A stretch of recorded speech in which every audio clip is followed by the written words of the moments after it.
매일 일어나는 끔찍한 사건들이 대부분 분노를 절제하지 못한 데에 있습니다. 자기 감정을 절제하지 못하고 그 순간의 분노들이 일생을 마치는 것을 우리 주변에서 많이 봅니다. 전에 남편이 아내를 살해하고 그 시신을 토막을 내서 훼손을 시켰다가 잡혔는데 범인이 바로 자기 남편이었습니다. 그는 배신감에 대한 분노였다는 고백입니다.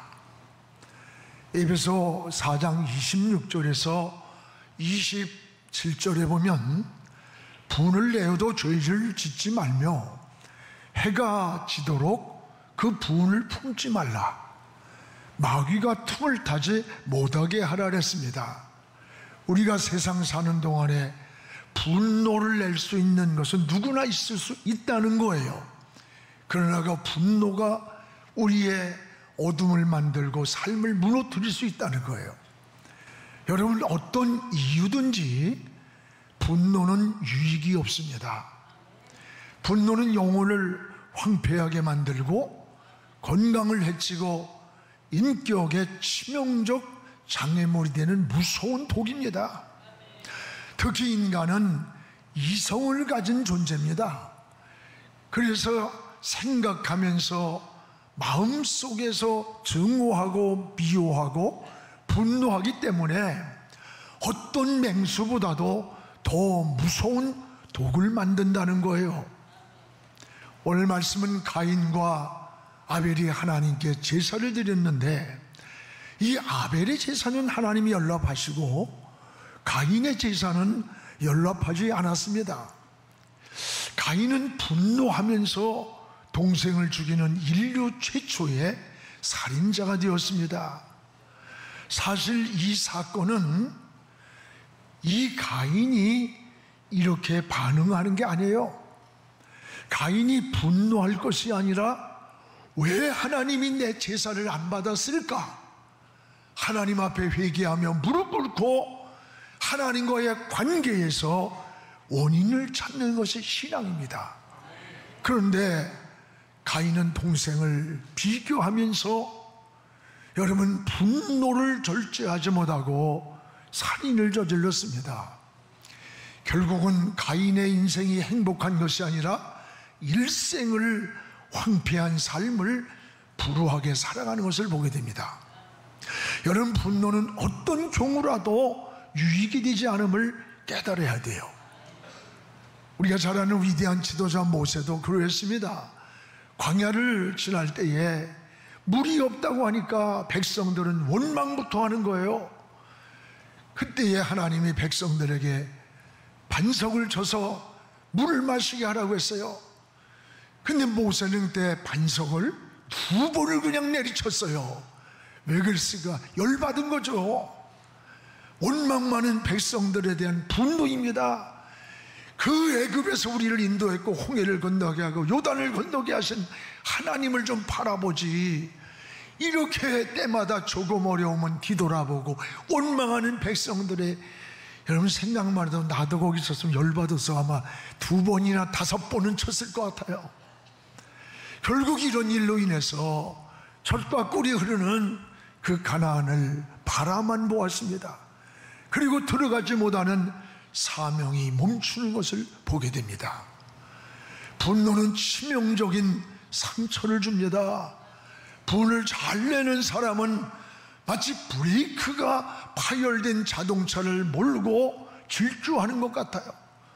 파열된 자동차를 몰고 브레이크가 파열됐는데 그걸 질주한다면 이건 자신만 파멸되는 것이 아니라 다른 사람에게도 불행을 주는 무서운 것이 되는 거예요.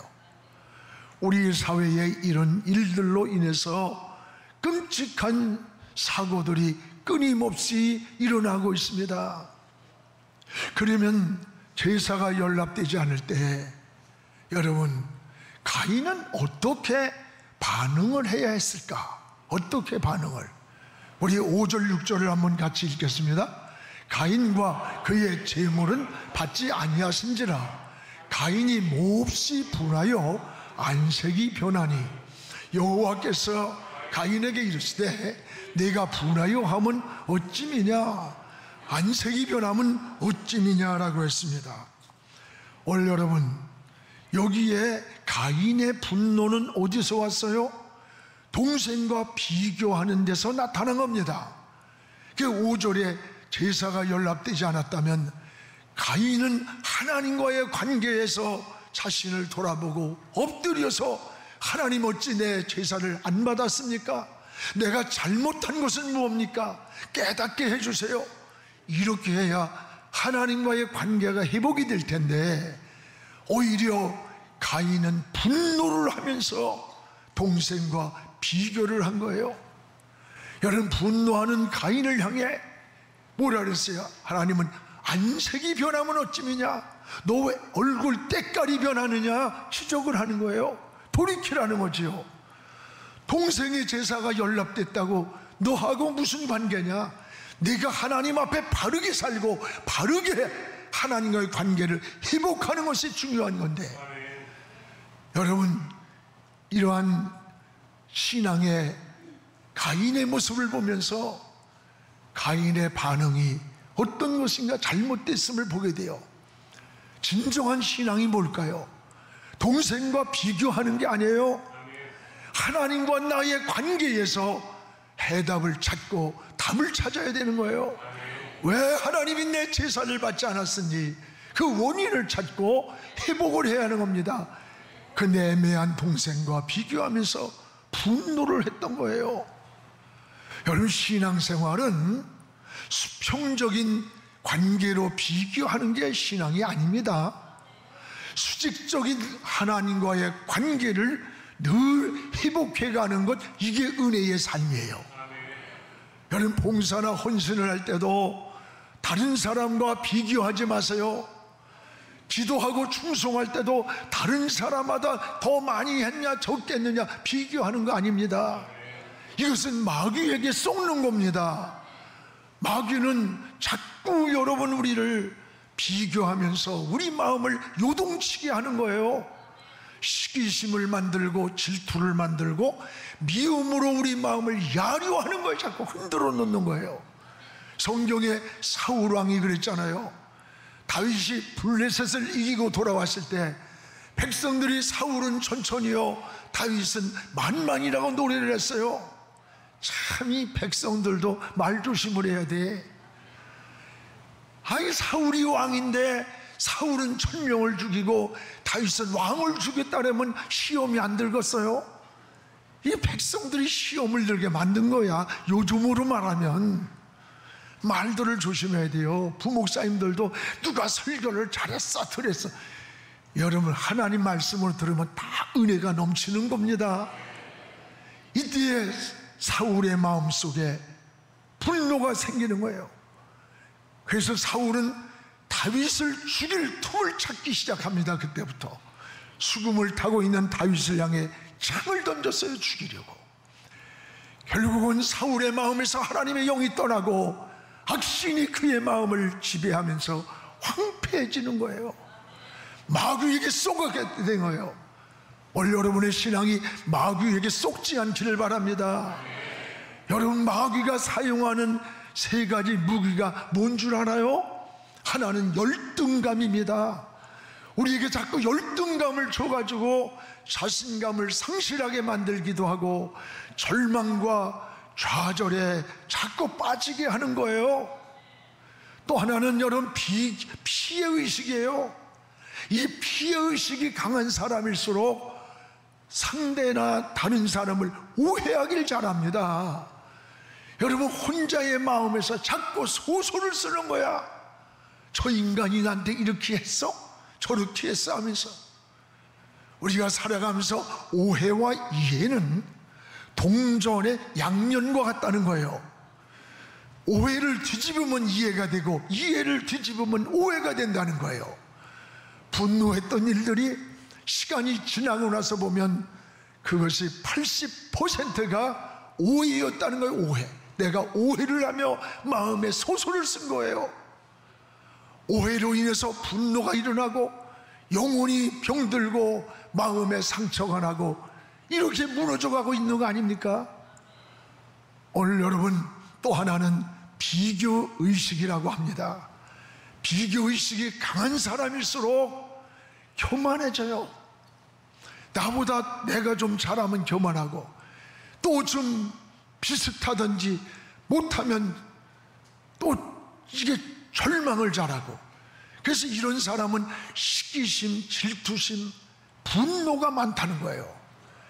이런 일들은 여러분 마귀가 사용하는 무기라는 것을 기억하시기 바랍니다. 그래서 가인의 분노도 아벨과 자신을 비교했기 때문에 일어난 사건이에요. 분노하는 가인을 향해 안색이 변하면 어찌미냐, 오늘 하나님께서 지적한 거예요. 그러면서 오늘 6절에 이렇게 말씀합니다. 우리 같이 읽어봅시다. 여호와께서 가인에게 이르시되 네가 분하여 하면 어찌미냐, 안색이 변하면 어찌미냐. 여러분, 이게 뭐 너 왜 얼굴 색깔이 변하냐, 너 왜 얼굴 색깔이 변해? 여러분, 얼굴은 그 사람의 마음을 보여주는 겁니다. 하나님이 인간을 창조할 때도 그 인간의 마음을 얼굴을 통해서 알게 창조하셨다는 거예요. 그래서 행복한 사람인지 불행한 사람인지, 평안이 있는지 근심이 있는지 그 사람의 얼굴을 보면 나타나요. 얼굴 속에, 여러분 마음 속에 막 기쁨과 감사가 넘치고 사랑이 넘칠 때는요, 얼굴이 환해요. 눈빛이 환해요. 입이 막 열려져요. 반대로 마음 속에 막 분노가 있고 증오가 있고 시기 질투와 미움이 있고 막 죽이고 싶은 마음이 있고, 그러면서 여러분 다른 사람을 향해서 사랑해요, 아이고 안녕하셨어요, 그거는요 아무리 입을 벌려도 벌써 입가가 찢어지고 눈이 짜릿해가지고 도끼가 들어가 있어. 틀림없습니다. 그래 안 그래요?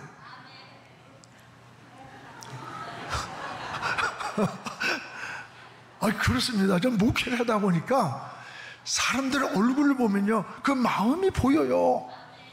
어느 때는 낙심하고 있는 모습을 얼굴에서 보아요.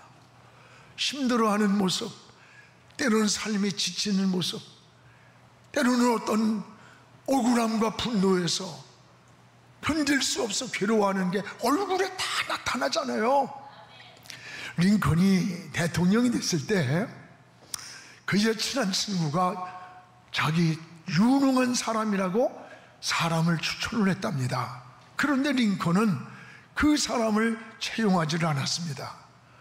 왜 내가 추천하는 사람을 채용하지 않느냐고 물으니까 그 사람의 얼굴에서 정직함과 진실함이 보이지 않았다라고 하더랍니다. 맞습니다. 진실한 마음에서 진실한 얼굴이 만들어지는 거예요. 평온한 마음에서 평온한 모습이 나타나는 겁니다.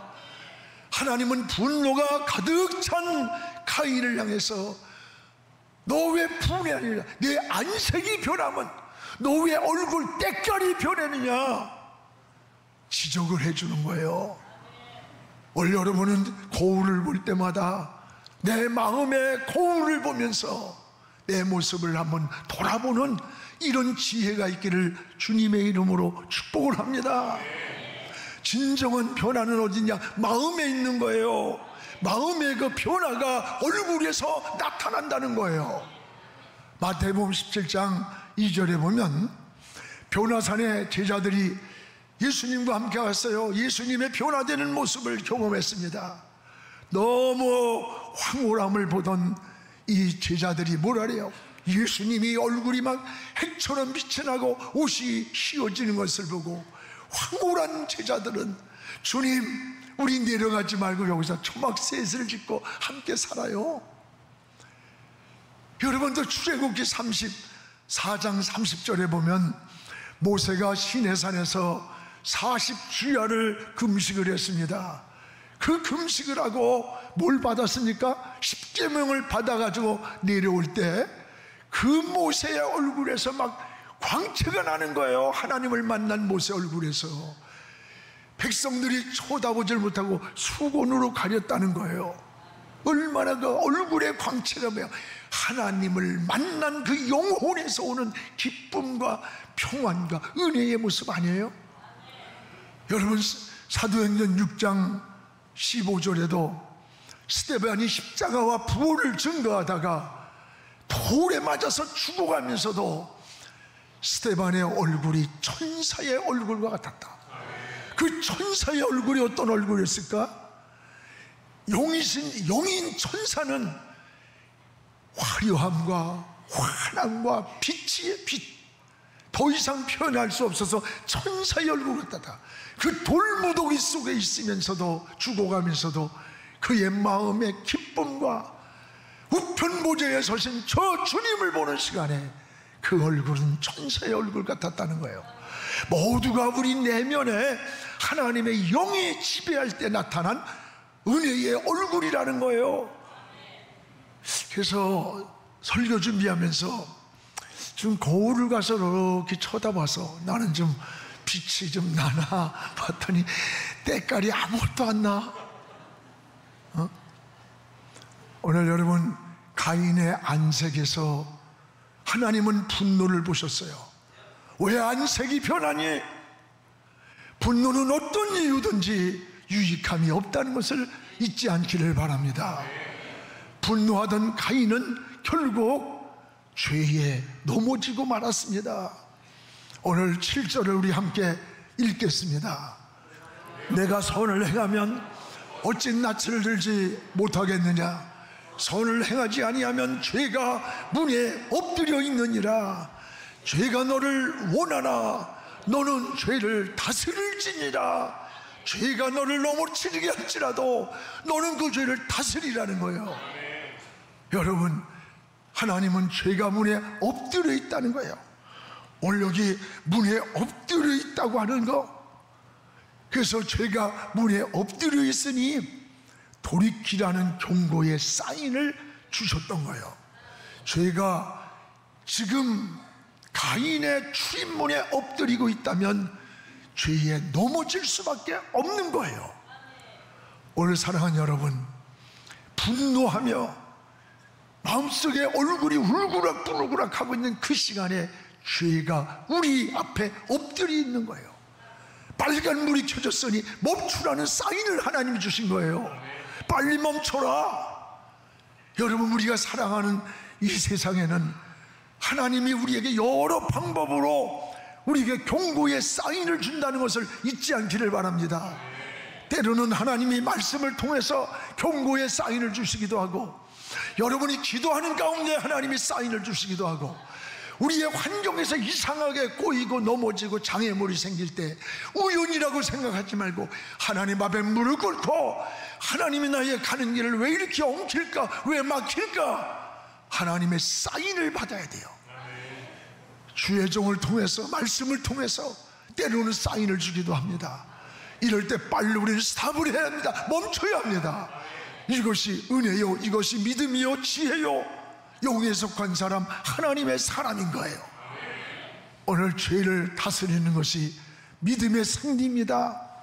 그래서 오늘 7절 하반절에 너는 죄를 다스릴지니라. 저는 이 말씀이 굉장히 마음에 와닿아요. 죄에 넘어지면 세 가지 축복을 가로막히는 거예요. 하나님의 은혜가 막힙니다. 죄를 짓고 나면 누가 모르지 않아도 평안이 없어요. 기쁨이 없어요. 안식이 없고 불안한 거예요. 또 하나는 응답이 막힙니다. 이스라엘 백성들이 바벨론 포로에서 너무 오랜 세월 고생을 할 때에 하나님이 우리 버렸나 보다, 우리 기도를 듣지 않나 보다 낙심할 때 하나님은 이사야 선지자를 불러서 이사야 59장 1, 2절에 보면 내가 손이 짧아서 너희를 구원치 못함이 아니야, 내가 귀가 둔해서 듣지 못하는 게 아니야, 너희와 나 사이에 죄악의 담이 가로막고 있다고 했어요. 그렇습니다. 또 하나는 여러분, 축복이 막히는 겁니다. 보이지 않게 막히는 거예요. 자꾸만. 창세기 4장 12절에 가인을 향해 보세요. 가인아, 내가 밭을 갈아도 땅이 다시는 내게 효력을 주지 않는다. 가인아, 밭을 갈아도 효력을 얻지 않는다. 하나님이 우리에게 모든 걸 다스리고 정복하는 은혜와 복을 주셨는데 노동을 하고 일을 해도 소득이 효력이 나지 않는다. 요즘 용어로 말하면 사업을 해도 장사를 해도 열심히 직장 생활하고 돈을 모으려고 하는데도 모이지가 않는다는 거예요. 소득이 나오지 않고 효력이 나타나지 않는다는 거예요. 여러분, 죄는 우리의 축복을 막는 겁니다. 오늘 우리는 죄를 다스려야 합니다. 죄와 싸워야 돼. 피 흘리기까지 싸우라고 했어요. 그런데 가인은 문에 엎드린 죄를 다스리지 못했습니다. 결국은 문 앞에 엎드린 죄에 넘어진 거예요. 넘어진 거. 여러분, 죄는 언제라도 여러분의 발 앞에 엎드리고 있다는 것을 알아야 돼요. 그러나 그 죄를 다스리면 되는 거예요. 오늘 7절에 뭐라는가? 죄가 너를 원하나 마치 우는 사자처럼 삼키려고 넘어뜨리려고 원하고 있지만 너는 그 죄를 다스리라. 우린 다스리는 은혜가 주신 거예요. 오늘 여러분 환경에서 조건에서 주님을 바라보며 믿음에 승리하는 여러분 되기를 주의 이름으로 축원합니다. 오늘 이 죄에 넘어진 가인의 결말을 보세요. 가인은 죄에 넘어진 그 결과를 어떻게 반응을 합니까? 여기에 8절에 보니까 살인을 저지른 거예요. 그 죄가, 분노가 엎드린 죄에 넘어진 가인은 살인죄를 진 거예요. 8절을 우리 같이 읽겠습니다. 가인이 그의 아우 아벨에게 말하고 그들이 들에 있을 때에 가인이 그의 아벨을 쳐 죽이니라. 인류 최초의 살인자가 된 거예요. 가인은 순간의 그 분노가 평생의 살인을 저지르고 일생을 죄값을 치르면서 살아가는 겁니다. 오늘 12절에 내가 밭을 갈아도 땅이 효력을 내지 않는다. 사업을 해도 장사를 해도 돈을 벌어도 성공을 꿈꿔도 효력이 나지 않는다는 거예요. 14절에 가서 누군가, 가인의 고백이에요. 누군가 죽일 것만 같습니다. 불안과 근심과 두려움에 떨고 있는 모습을 보게 되는 거예요. 바로 살지 않았기 때문에. 이게 가인의 인생이 황폐하게 망가졌다는 것을 보여줘요. 사랑하는 여러분, 죄는 무서운 겁니다. 그 결과는 인생을 망가뜨리는 거예요. 절제하는 것이 성숙이에요. 인격이에요. 신앙인 거예요. 여러분, 세상 살다 보면 분노할 일이 왜 없어요? 많습니다. 그럴 때 우리 그리스도인들은 어떻게 해야 되는가를 찾아야 돼요. 또한 가인은 동생을 죽이고 어떻게 했어요? 반응했어요? 그 죄를 숨기려고 했습니다. 창세기 4장 9절을 우리 같이 한번 읽어보겠습니다. 여호와께서 가인에게 이르시되 내 아우 아벨이 어디 있느냐? 그가 이르되 내가 알지 못하라이다. 내가 내 아우를 지키는 자입니까? 10절에 이르시되 내가 무엇을 하였느냐? 내 아우의 핏소리가 땅에서부터 내게 호소하느니라. 아우의 핏소리가 내게 호소한다. 여러분, 구절은 하나님이 용서하려고 기회를 줬던 거예요. 가인을 향해서 내 아우가 어디 있느냐? 하나님이 몰라서 물었으니까? 아닙니다. 너 지금이라도 빨리 돌이켜라. 회개하라. 용서를 해주겠다는 하나님이 끝까지 용서하길 용원하셨습니다. 그런데 가인은 끝까지 거짓말을 한 거예요.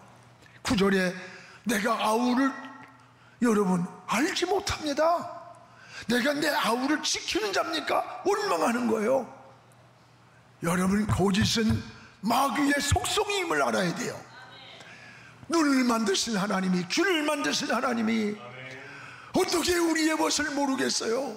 다 알고 계시는 하나님 앞에 이것이 어리석은 인간의 모습이라는 것을 깨달아야 됩니다. 10절에 하나님이 뭐라고 진노합니까? 내 아우의 핏소리가 땅에서부터 하나님께 호소하느니라. 저는 이 말씀을 읽으면서 가슴이 저려왔어요. 여러분, 여기 호소한다는 말은 살려달라고 막 비명을 지르면서 애원한다는 뜻이에요. 누가 살려달라고? 죽은 아벨이 살려달라고 호소하는 그 핏소리가 지금 땅에서부터 하나님께 들렸다는 말이에요. 사랑하는 여러분, 죄는 죄를 숨기려고 가인의 어리석은 이 모습이 가인만이 그렇습니까? 오늘 우리의 현주소라는 것을 잊지 않기를 바랍니다. 그러나 하나님을 숨길 수 있습니까? 없습니다. 죄는 숨길수록 눈덩이처럼 커지는 거예요. 이것은 가장 어리석은 겁니다. 사랑하는 성도 여러분, 우리가 세상 살다 보면 분노하는 일들이 왜 없습니까? 때론 인간 같지 않은 인간들을 만날 때도 있어요. 억울할 때도 있고 오해를 받을 때도 있고, 사랑했던 사람이, 믿었던 사람이 배신할 때가 얼마나 많아. 그렇다고 분노는 해답이 아닙니다. 이 분노는 신앙인들은 어떻게 신앙으로 답을 찾고 해결해야 되는 거예요. 그래서 히브리서 12장 2절에 믿음의 주요 또 우리를 온전케 하시는 저 예수를 바라보자 합니다. 예수를 바라보라는 거예요. 왜 예수님을 바라보라고 했습니까? 예수님은 우리 위해서 십자가를 지시고 생명을 살렸고 죄값을 치렀고, 십자가에 못 박으라고 외치는 저들을 용서라고 하신 마음이에요. 우리가 용서할 수 없는 것, 우리가 분노할 수밖에 없는 환경에서도 예수를 바라볼 때 그 예수의 피가 우리의 영혼 속으로 흘러 들어오는 거예요. 그래서 우리의 마음의 분노와 절망을 녹여주시고 우리의 영혼을 치료하고 마음을 치료하고 우리의 삶을 치료해 주시는 겁니다. 또 하나는 뭐예요? 자신을 다스려야 되는 거예요. 우린 가장 큰 싸움은요, 자신과의 싸움임을 알아야 됩니다. 여러분, 기도할 때 분노를 다스릴 수 있는 힘을 하나님이 주시는 거예요. 기도는 하나님의 힘을 의지하는 겁니다. 기도는 하나님께 도움을 구하는 거예요. 기도할 때 하나님께서 문제를 해결해 주십니다. 할렐루야. 진리가 너희를 자유케 한다는 거지. 예수 그리스도 안에 진리 안으로 들어와 주님을 바라보고 무릎을 꿇고 주님, 내 마음이 이렇습니다. 나는 해결할 수 없습니다. 주님 도와주세요 할 때 진리가 우리를 자유케 하시는 거예요. 오늘 여러분 인생에 상처나고 분노하고 우리의 이런 삶에서 진정한 자유를 누리는, 진정한 은혜와 평안을 누리는 이런 하나님의 사람들이 되기를 주의 이름으로 축복을 합니다. 기도하겠습니다. 거룩하신 우리 아버지 하나님, 감사합니다. 오늘도 변함없는 주의 날을 주시고 하나님 앞에 나와서 주의 말씀에 귀를 기울이게 하시니 감사합니다. 하나님, 분노 반드시 치유받아야 한다고 했사오니 우리 마음속에 때때로는 일어나는 분노와 갈등이 영혼을 병들게 하고 삶을 병들게 하고 가인의 삶과 같을 때가 얼마나 많습니까? 용서하여 주시옵소서. 내가 내 마음을 이길 수 없사오니, 내가 내 마음을 치유할 수 없사오니 무릎을 꿇게 하시고 주님을 바라보게 하여 주옵소서. 주님이 저 십자가에 설리신 보혈로 우리의 마음을 녹여주시옵소서. 풀어주시옵소서. 평안하게 하옵소서. 사랑의 마음으로 바꿔주소서. 하나님, 저들이 가는 곳마다 평화를 만드는 자, 사랑을 만드는 자, 은혜의 전파자로 살게 하여 주시옵소서. 예수님 이름으로 기도하옵나이다. 아멘.